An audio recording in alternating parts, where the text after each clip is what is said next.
Ambassador Krulvis stood at the observation deck of the Serenity's Promise and watched the stars drift past in silence, his four eyes blinking in a slow rhythm that betrayed his unease.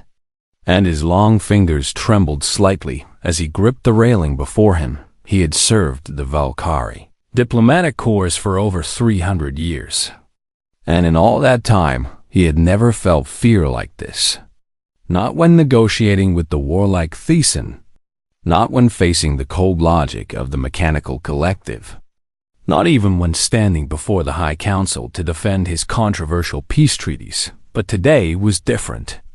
Because today he was escorting humans through Valkyrie space. The door behind him slid open with a soft hiss, and High Scholar Thenos entered the observation deck, his ancient robes trailing behind him like shadows, and his eyes held the weight of 200,000 years of recorded history. "You are troubled, Ambassador," Thenos said. "And it was not a question. I have read the old texts," Krulvis replied without turning from the stars. "I have studied the warnings our ancestors left for us, and I cannot pretend that I am not afraid." Thenos moved to stand beside him, and together they watched the endless darkness of space stretch out before them like a promise of things unknown. "The texts speak of a world called Earth," Thenos said softly. "A death world where everything fights to survive, where the very atmosphere burns with oxygen, where predators hunt in packs and never stop until their prey is caught. And from this nightmare planet came the humans." Krulvis shuddered at the words, remembering the ancient recordings he had watched in preparation for this mission. Recordings that showed creatures with forward-facing eyes like predators, with teeth designed for tearing flesh, with bodies that could heal from wounds that would kill any other species in the galaxy. "Our ancestors sent 12 fleets to that system," Krulvis said. 12 fleets with the most advanced technology of their era. And do you know what happened to them? "They never returned," Thenos answered. "No, that is not entirely accurate," Krulvis corrected him. 3 ships returned, carrying survivors who spoke of horrors beyond imagination, of creatures that could not be stopped, that felt no pain, that hunted through darkness with senses we could not comprehend. And those survivors recommended one thing: quarantine. Thenos said, complete and total quarantine of the entire system, with warning beacons placed at every approach vector. And for nearly 200,000 years, that quarantine held, the door opened again, and Commander Daniel Carr walked onto the observation deck with the easy confidence of a predator who knew he had nothing to fear. And Krulvis felt his heart beat faster at the sight of him. Carter was tall by human standards, with dark hair cut short in military fashion, and his eyes were the color of a storm-filled sky, gray and intense and always watching. "Always calculating, Ambassador Krulvis," Carter said with a nod of greeting. "High Scholar Thenos, I hope I am not interrupting." "Not at all, Commander," Krulvis managed to say, impressed by how steady his voice remained. "We were simply discussing the journey ahead." Lieutenant Maria Santos followed Carter onto the deck, a datapad in her hands and a warm smile on her face that somehow made her seem less threatening than her commander. Though Krulvis knew better than to be fooled by appearances. "We have received an updated itinerary from the Peace Summit coordinators," Santos reported. "Everything is on schedule, and we should arrive at the neutral territories in approximately 6 standard days." "Excellent," Carter said. And he turned to look out at the stars with an expression that Krulvis could not read. It has been a long time since humans and Valkyrie stood together in the same room. "I am looking forward to changing that." Krulvis studied the human commander carefully, searching for any sign of the monster that the ancient texts had described. But all he saw was a soldier who seemed genuinely interested in peace. A man who spoke with respect and moved with purpose. Perhaps the legends were exaggerated, he thought to himself. Perhaps 200,000 years had changed the humans into something less terrifying, but then he remembered the other texts. The ones that spoke of human persistence, of their refusal to ever give up, of their ability to track prey across entire continents for days without rest. And he knew that some things could not be changed by time alone. "Commander Carter," Thanos said suddenly, "may I ask you a question of a personal nature?" "Of course, High Scholar. The old texts speak of humans forming bonds with others, bonds so strong that they would sacrifice everything to protect those they consider family. Is this true?" Carter was silent for a moment, and when he spoke, his voice carried a weight that made Krelvis' skin prickle with unease. "We call it love, High Scholar, and yes, it is true. There is nothing a human will not do for those they love. No distance too far, no enemy too strong, no sacrifice too great." The words hung in the air like a warning, and Krelvis understood suddenly that this was not a threat, but simply a statement of fact. As natural to the human as breathing, the communication system crackled to life, and a voice filled the observation deck with urgent words. "Commander Carter, we are receiving a distress signal from a colony world designated Verdant 7. The signal indicates they are under attack by forces belonging to the Kreth Dominion." Carter's expression changed in an instant, the diplomatic warmth vanishing to reveal something cold and focused beneath. And Krelvis saw for just a moment the predator that his ancestors had feared. "How far?" Carter asked. 4 hours at maximum speed," Santos replied. "Already working on her datapad, Ambassador." Carter turned to Krelvis with eyes that burned with purpose. "I am requesting permission to divert our course and respond to that distress signal." Krelvis hesitated, knowing that the Kreth Dominion was dangerous, knowing that interfering could spark a wider conflict, knowing that his orders were to deliver the humans safely to the Peace Summit and nothing more. But he also saw something in Carter's eyes that he had never seen before, a determination that seemed to come from somewhere deeper than duty. And he understood that this human was not asking for permission, he was offering Krelvis the chance to witness something that the ancient texts had only hinted at. Permission granted. "Commander," Krelvis heard himself say. Carter nodded once, then turned and strode off the observation deck with Santos at his heels, already calling orders to his crew through his communication device. Thanos moved closer to Krelvis and spoke in a voice barely above a whisper. "The legends say that humans were never conquered, only contained, and I believe we are about to learn why." Krelvis watched the stars shift as the ship changed course, and he felt a strange mixture of terror and curiosity building in his chest. The old warnings had spoken of monsters called humans, creatures of nightmare and legend, but standing here now on the edge of something unprecedented, he began to wonder if perhaps those legends had not told the whole story. 4 hours until they reached Verdant 7. 4 hours until he would see for himself what humanity truly was, and somehow, despite all his fear, Krelvis found that he could not look away. The Serenity's promise dropped out of faster-than-light travel above Verdant 7, and the sight that greeted them made Krelvis's blood run cold in his veins.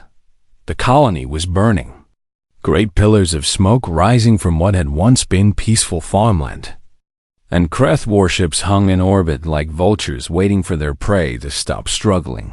"Tactical assessment," Commander Carter said, his voice calm and steady as he studied the display screen before him. Lieutenant Santos worked a console with quick fingers, pulling data from the sensors and organizing it into a report that painted a grim picture. The Kreth have approximately 2,000 ground troops occupying the main settlement. They have taken between 300 and 400 colonists as prisoners, and their ships are blocking any escape routes from the surface. "Survivors?" Carter asked. "Scattered groups hiding in the wilderness, maybe another 100. But the Kreth are hunting them down." Krelvis stepped forward, his diplomatic training pushing him to speak, even though every instinct told him to stay silent. "Commander, I must advise caution. The Kreth Dominion is a recognized galactic power, and any military action against them could be considered an act of war. Perhaps we should contact the Galactic Council and file a formal complaint. Carter turned to look at him, and Krelvis saw something in those gray eyes that made him take a step backward. Ambassador, there are children down there in chains. Do you really think I am going to wait for a formal complaint? But you have only 40 Marines, Krelvis protested. The Kreth have 2,000 warriors. This is not a battle you can win. A slow smile crossed Carter's face, and it was not a pleasant expression. High Scholar Thenos, your ancient text spoke of humans hunting in packs, yes? Thenos nodded slowly, his eyes wide with growing understanding. Then watch and learn what that really means. Carter activated his communication device and spoke in a voice that carried across the entire ship. All Marine units. This is Commander Carter. We have civilians in enemy hands, including children. Full combat deployment in 30 minutes. We are going hunting. The response that came back was not the disciplined acknowledgement that Krelvis expected from military personnel. It was something more primal, a chorus of voices that sounded almost eager. Almost hungry. Krelvis felt a chill run down his spine as he realized that these humans were not afraid. They were excited. 30 minutes later, Krelvis found himself in the ship's command center, watching the Marines prepare for deployment. And what he saw there would stay with him for the rest of his long life. Captain Nathan Cole stood before his soldiers. A massive human with scars on his face and arms that spoke of countless battles survived. And his voice filled the room like thunder. Listen up. The Kreth think they are the predators here. They think they can take our people and we will do nothing. They are wrong. The Marines responded with a sound that was half growl and half cheer. And Krelvis noticed that their eyes had changed, becoming focused and intense in a way that reminded him of the hunting beasts from his home world. We go in quiet. We hit them hard, and we do not stop until every single prisoner is free. Anyone who hurts a civilian answers to me personally, understood? Yes, Captain. The Marines roared as one DR. Lisa Turner moved among the soldiers, checking their medical kits and offering words of encouragement. And Krelvis was struck by the contrast she presented, a healer walking among warriors.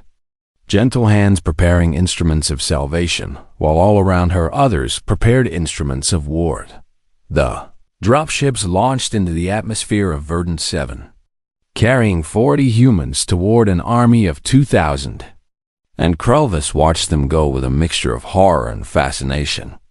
They are going to die, he whispered to Thenos. Perhaps, the High Scholar replied. But I do not think so. Watch the tactical display, Ambassador. Watch how they move. Krelvis turned his attention to the holographic display that showed the Marines' positions in real time. And what he saw there made him gasp. The humans did not attack directly.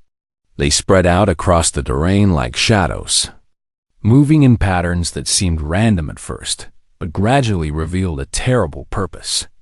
They were surrounding the Kreth forces, cutting off escape routes, positioning themselves for a coordinated strike. Hours passed, and still the humans did not attack. And Krelvis realized with growing unease that they were studying their enemy, learning patrol patterns and identifying weak points, stalking their prey with a patience that seemed almost supernatural. When night fell on Verdant 7, the humans finally made their move. The first Kreth patrol simply vanished. 12 warriors who went out on a routine sweep and never returned. And no alarm was raised because no one even knew they were gone. The second patrol found what remained of the first, and their screams lasted only seconds before falling. Silent Warlord Grethanak received the report in his command center and laughed at the foolishness of whoever dared challenge his forces. He ordered 100 warriors to sweep the area and eliminate the threat. Those 100 warriors ran into an ambush that left half of them dead and the other half scattered and terrified. Speaking of enemies who struck from the darkness and disappeared, before they could be seen, Krelvis watched the battle unfold on his display. and he felt his understanding of humans shift with every passing moment. These were not soldiers fighting a battle. These were hunters conducting a harvest. A communication signal cut through the command center, and Warlord Grethanak's face appeared on screen. His scaled features twisted with rage. "I know you are watching. Human Commander, I have captured 5 of your soldiers. Surrender now, or I will execute them one by one." Carter's response was immediate and cold. "You have 12 hours to release every prisoner. Every colonist, every one of my Marines after that. We stop being diplomatic." Grethanak laughed, a harsh sound like rocks grinding together. "You are in no position to make demands. Human, you are outnumbered and outgunned. I will enjoy breaking your soldiers before I kill them." The transmission ended, and Krelvis turned to Carter with desperate hope in his eyes. "Now, will you consider negotiation, Commander? Surely the lives of your captured soldiers. Those are my people down there," Carter interrupted, and his voice was quiet, but somehow more frightening than any shout. "The Kreth have made a terrible mistake, and in 12 hours, they are going to learn exactly how terrible." Thenos stepped forward and placed a hand on Krelvister's arm. The ancient texts warned of what happens when humans lose one of their pack. "Ambassador, they do not retreat, they do not surrender. They hunt until every enemy is destroyed, or their own hearts stop beating. That is madness." Krelvis whispered. "No," Carter said, turning back to the tactical display with eyes that burned like cold fire. "That is humanity." And somewhere on the surface of Verdant 7, 40 human hunters waited in the darkness for their moment to strike. Patient and relentless and utterly without mercy for those who had dared to threaten their own. The 12 hours passed in silence, and Warlord Grethanak made his choice. Krelvis watched in horror as the Kreth broadcast the execution of a captured Marine across all frequencies. A young human named Private Rodriguez, who faced his death with a defiance that made the ambassador's hearts ache. The soldier did not beg or plead. He simply looked into the camera and spoke his final words. "You have no idea what you have just done." And then he was gone. And something changed in the humans that Krelvis could feel even from orbit DR. Lisa Turner stood beside him at the observation screen, and her gentle face had transformed into something that Krelvis had never seen before. A cold and terrible stillness that seemed to radiate outward like a wave of ice. "They killed one of ours," she said softly. "Now it is personal, down on the surface." Commander Carter gathered his remaining Marines and spoke to them in a voice that carried no emotion at all, which somehow made it more frightening than any display of rage. Private Rodriguez was 23 years old. He had a mother in New Houston who was waiting for him to come home. He volunteered for this mission because he wanted to protect innocent people. The Marines stood in perfect silence, their faces hard as stone. The Kreth believe they have weakened us by taking his life. They believe we will hesitate, that we will fear them. They are wrong. Captain Cole stepped forward, his massive frame trembling with barely contained fury. "What are your orders, Commander?" "No more diplomacy, no more patience. We go in now, and we do not stop until every prisoner is free, and every Kreth warrior knows the price of harming our people."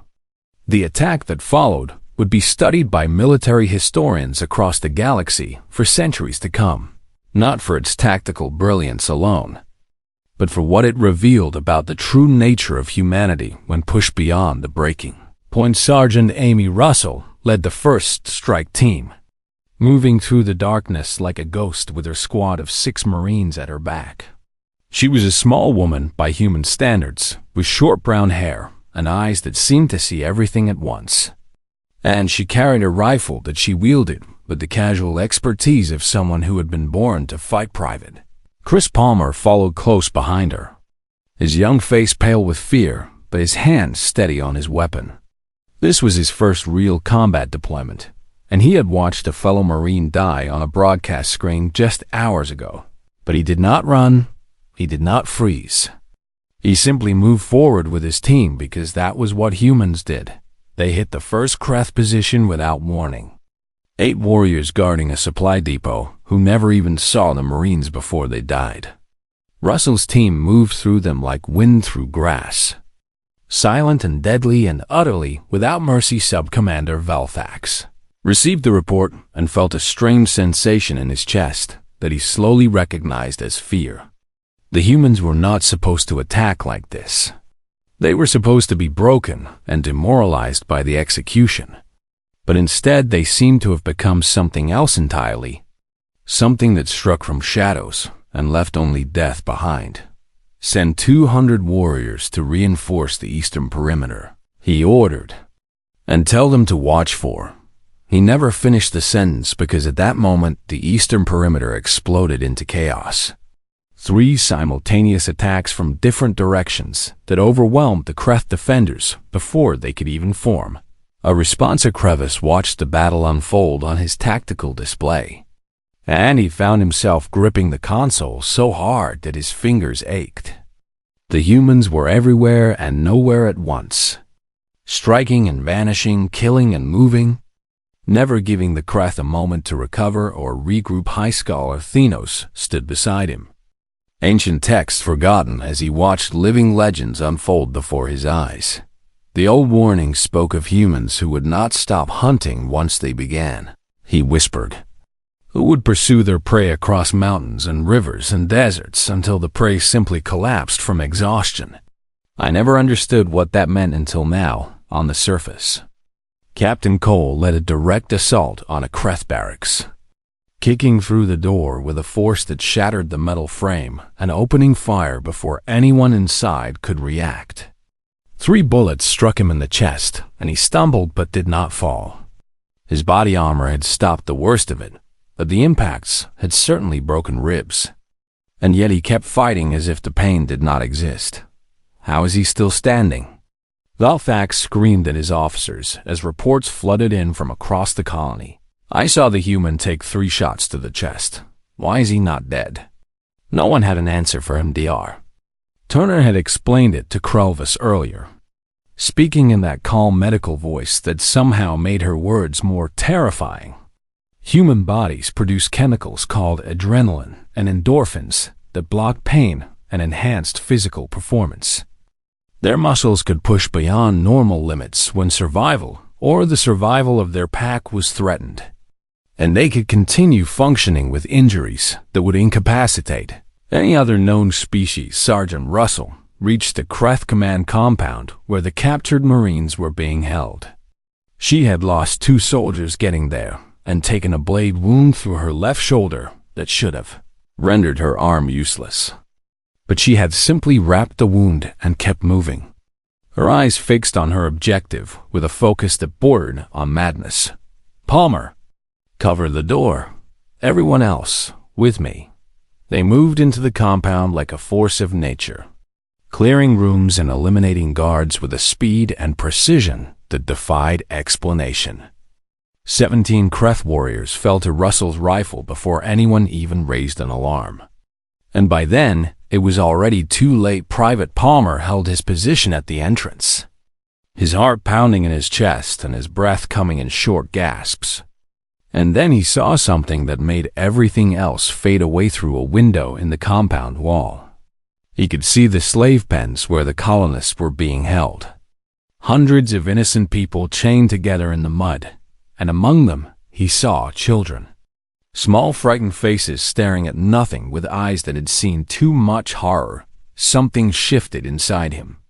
The fear that had been his constant companion since the drop began transformed into something else.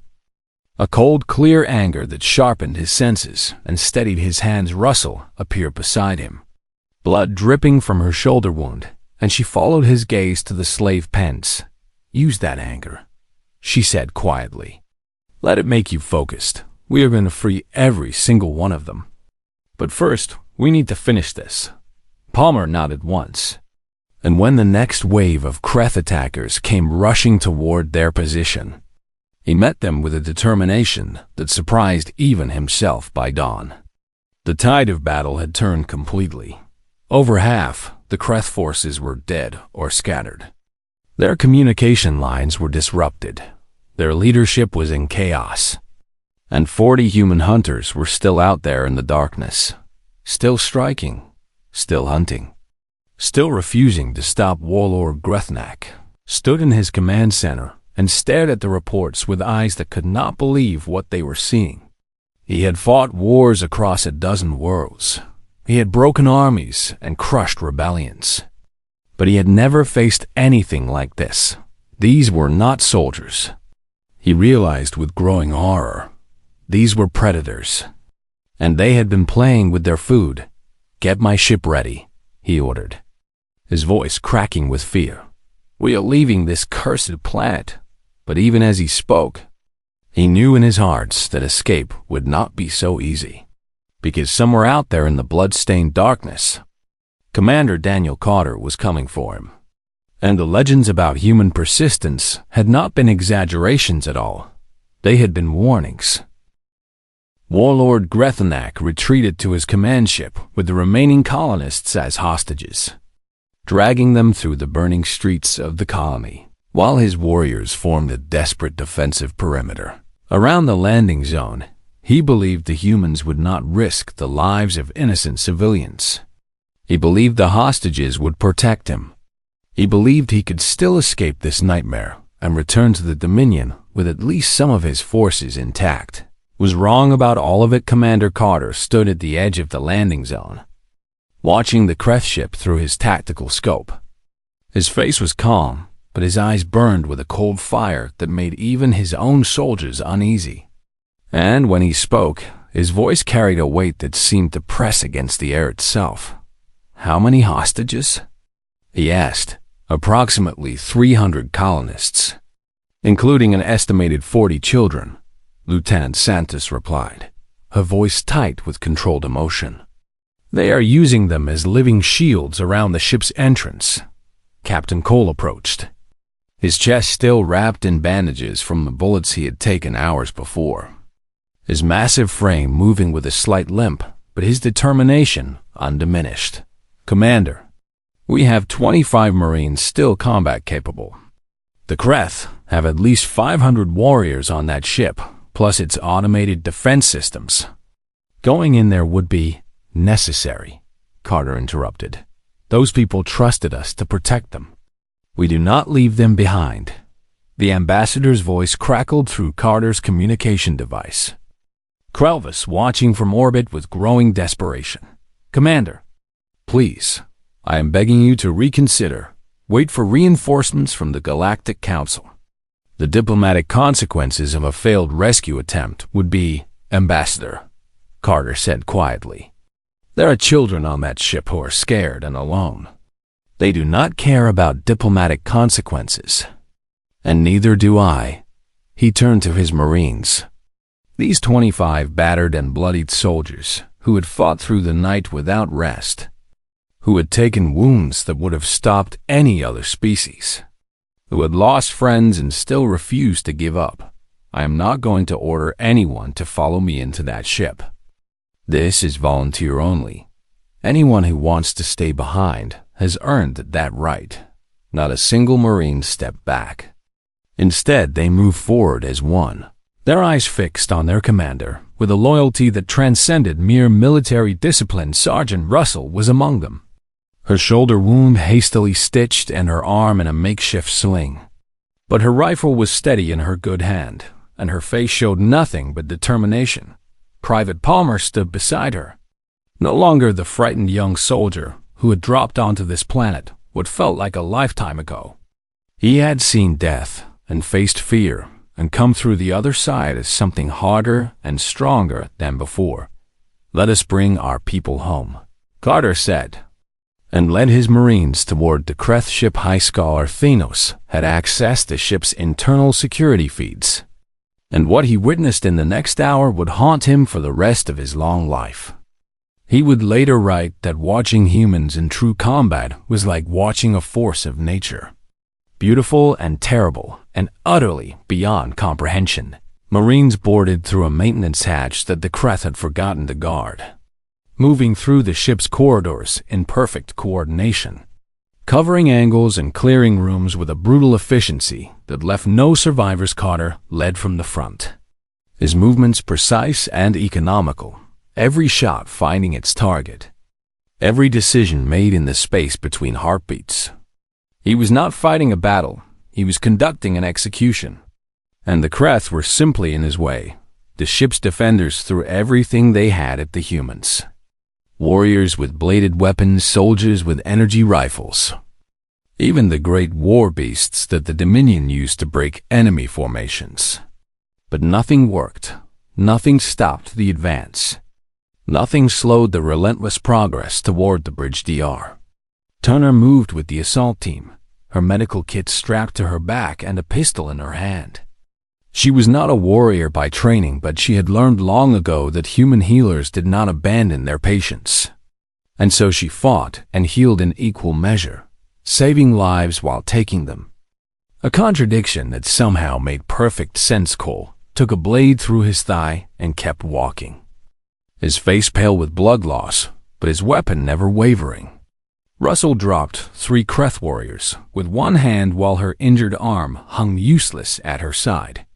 Palmer held a corridor alone against a dozen attackers while his teammates evacuated wounded civilians, and through it all, Krelvis watched and began to understand. The ancient texts had described humans as monsters, creatures of nightmare who emerged from a death world to terrorize the galaxy.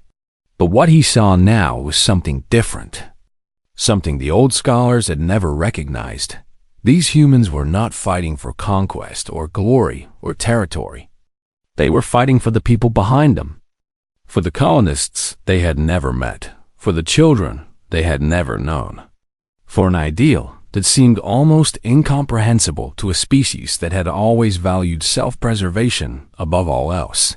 They were dying for strangers, and they did it without hesitation. Carter reached the bridge at last, kicking through the door with a force that sent it flying across the room, and found Warlord Grethenak waiting for him with a knife pressed to the throat of a small human girl.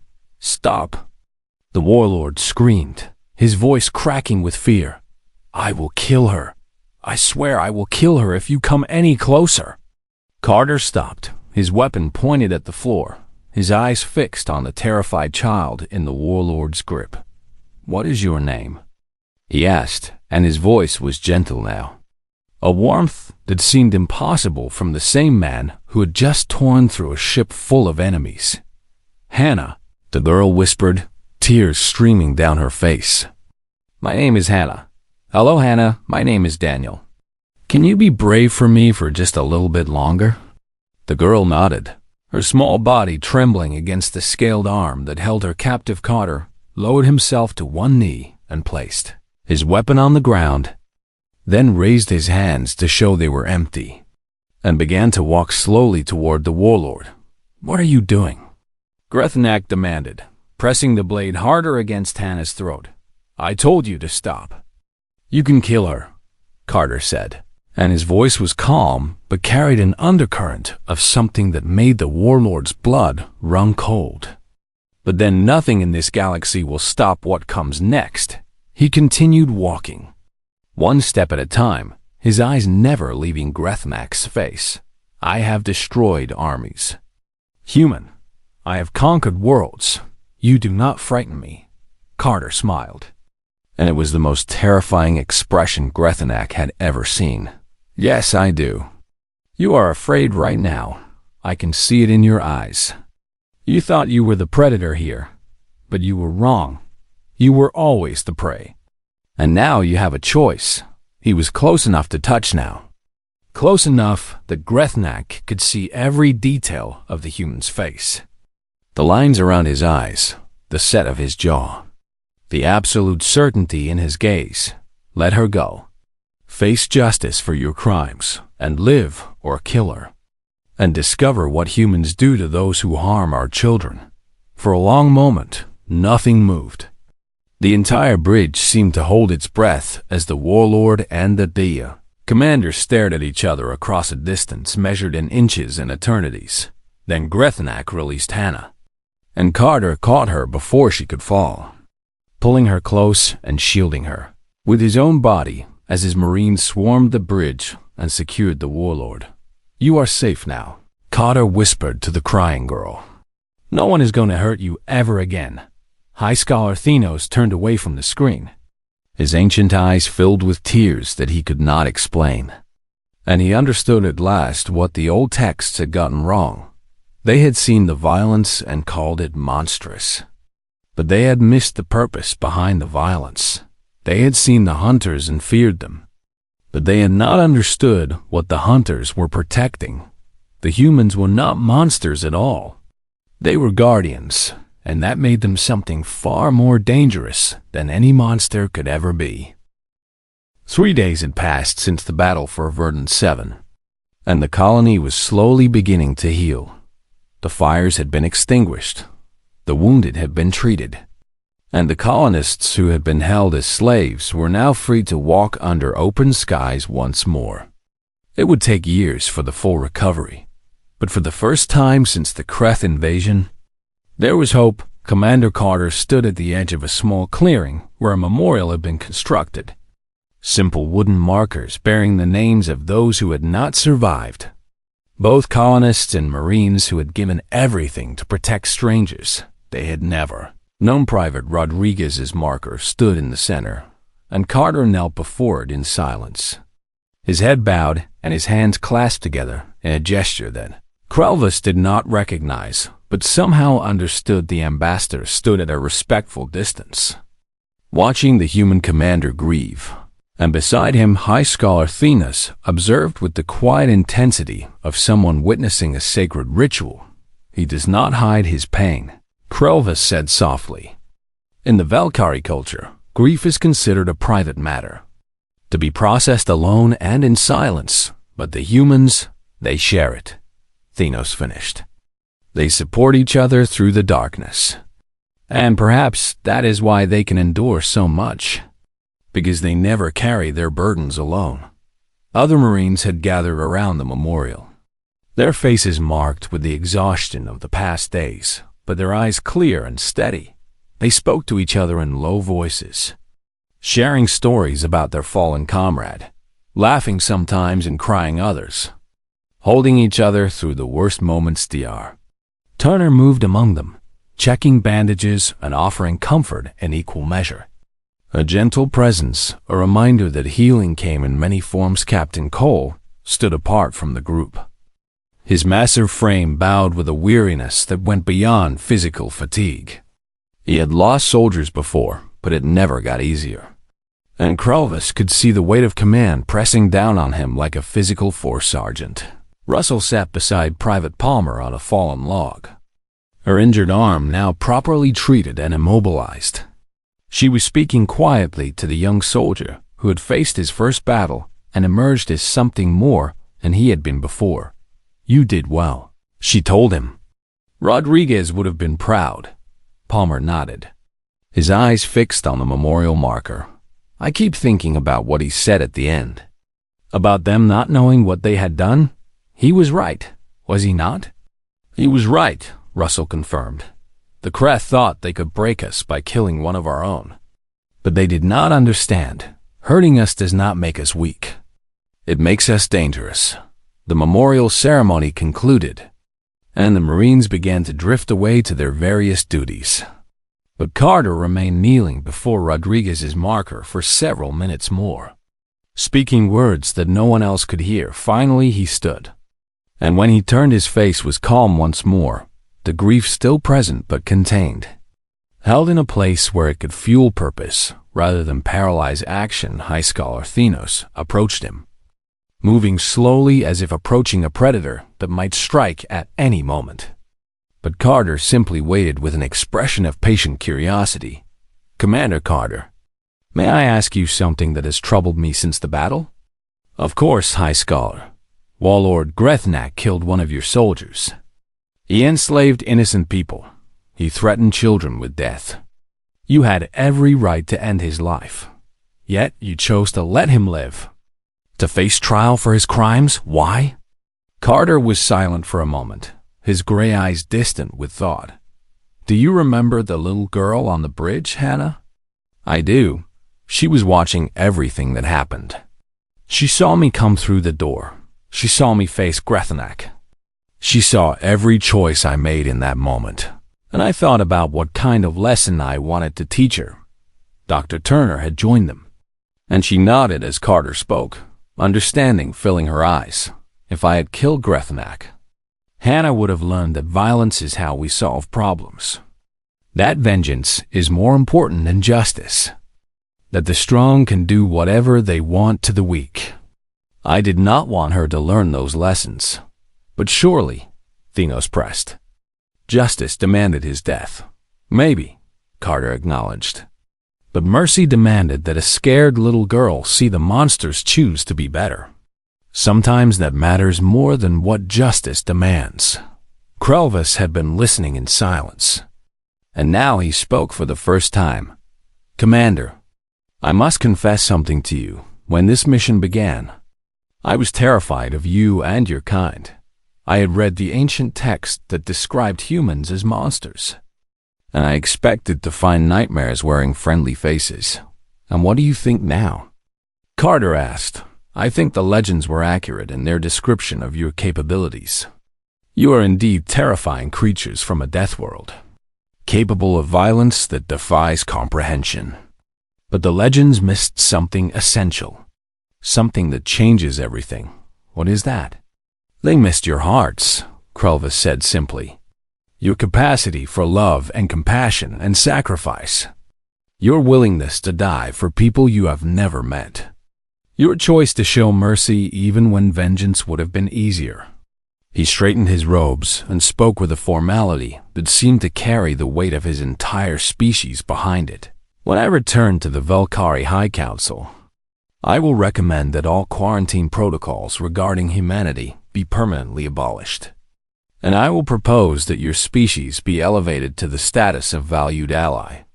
Carter nodded, something like gratitude flickering in his eyes. The peace summit can still proceed as planned, Santos added. And I suspect the other species will be very interested to hear Ambassador Krelvis' assessment of humanity. Indeed they will, Thenos said. And I will be writing a new set of texts to stand alongside the ancient warnings. Texts that tell the true story of what humanity is and what they can become. As the sun began to set over Verdun 7, casting long shadows across the recovering colony, the humans and Velkari stood together in a moment of quiet understanding. Kevin Brooks, the colonist farmer who had hidden in the wilderness during the invasion, approached Commander Carter with his family at his side. I do not know how to thank you, he said, his voice thick with emotion. You risked everything for people you did not know. You lost soldiers trying to save us.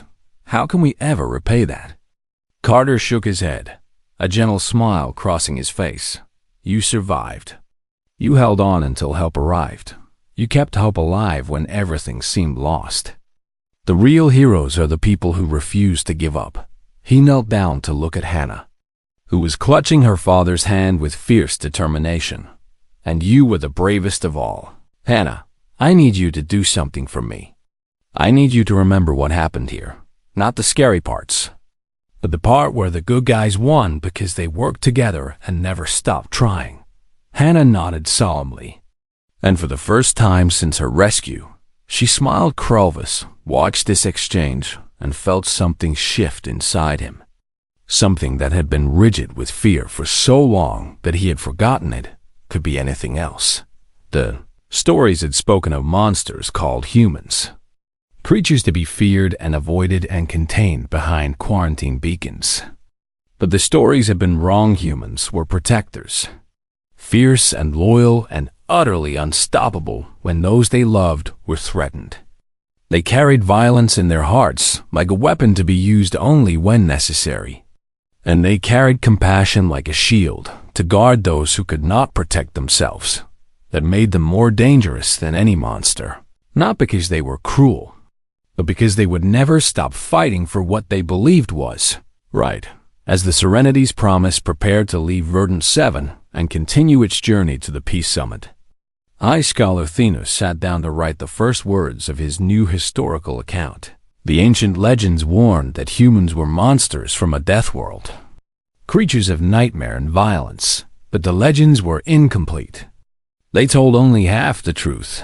Humans are indeed capable of becoming monsters when circumstance demands it. But they are also capable of becoming something far more remarkable.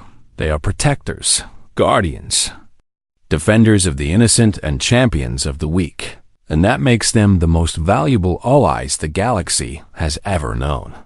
The stars stretched out before them, endless and full of possibility. And somewhere in that vast expanse, a new era was beginning. An era where humans and aliens would stand together, where ancient fears would be replaced by understanding, and where the legends would finally tell the whole story. The monsters had turned out to be heroes after all. The galaxy would never be the same.